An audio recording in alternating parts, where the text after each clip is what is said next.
Dans le port de Camaret, les bateaux de pêche d'autrefois ont été abandonnés et ont laissé la place aux voiliers de plaisance. Sur les quais où on réparait les casiers, ce sont les restaurateurs qui s'agitent en terrasse. À la marine, Yann sert ses crêpes avec une vue imprenable. Est-ce qu'on continue sur du salé ou ça sera un dessert? Un dessert. Allez, ça marche.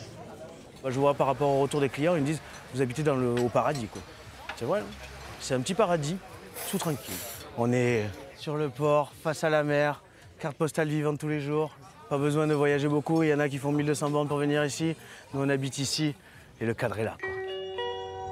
L'écrin de cette carte postale, où se mêlent vieilles coques et monuments historiques, c'est le Sillon. Une longue bande de galets qui ferme le port depuis des milliers d'années. C'est un sillon naturel sur lequel on se trouve ici à Camaret.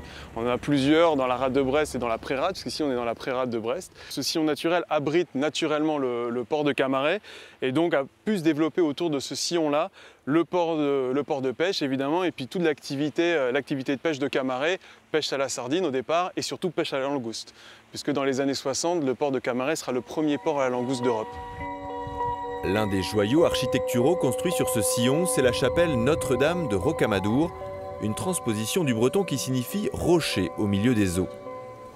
Ces murs, en pierre de Logona, abritent de nombreuses maquettes de bateaux, les ex-voto. Ces ex-voto sont des offrandes votives qui sont mises ici pour s'accorder les bonnes grâces avant que les marins partent en mer ou alors pour remercier que la campagne de pêche soit revenue saine et sauf. À quelques mètres de là, la tour Vauban, dite aussi tour dorée, est l'emblème du port de Camaret. Avec 11 autres sites fortifiés par Vauban en France, elle est classée patrimoine mondial par l'UNESCO. Alors on est ici sur la batterie côtière, c'est vraiment en fait le point le plus important de la fortification, puisque vous voyez la partie semi-circulaire permet de vraiment balayer toute l'anse de Camaret ici.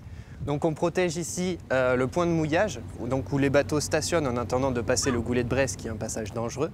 Et également on protège 2 points de débarquement potentiels, la plage de Trézerouz et la plage du Coréjou. C'est dans ce port chargé d'histoire que Brigitte Charrois a décidé de s'installer il y a plus de 20 ans. Plusieurs après-midi par semaine, elle invite les habitants à venir lui apporter des documents qui alimenteront ses prochains livres sur l'histoire locale. Je ne pouvais pas décider d'être camaretoise si je ne donnais rien à Camaret. Je ne pouvais pas que prendre. Ce qui était beau, les gens sympas, les paysages super beaux. Il fallait que je donne quelque chose. Et c'est passé par l'histoire. Un port, c'est fatalement intéressant parce qu'il se passe forcément bien plus de choses dans un port avec tous les gens de passage que dans une commune qui est enclavée.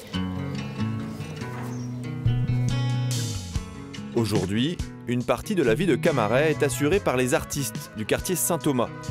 Ils sont cette année une quarantaine à exposer leurs œuvres au détour des ruelles, une initiative lancée par un sculpteur il y a 30 ans.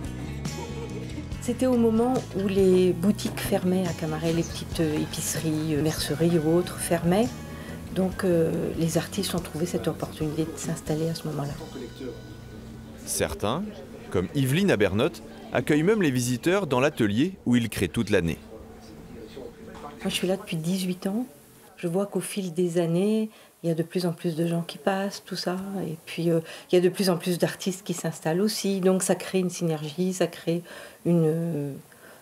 quelque chose qui fait que les gens viennent à Camaret maintenant aussi pour voir les artistes. Non seulement pour voir la beauté du lieu, mais aussi pour les ateliers.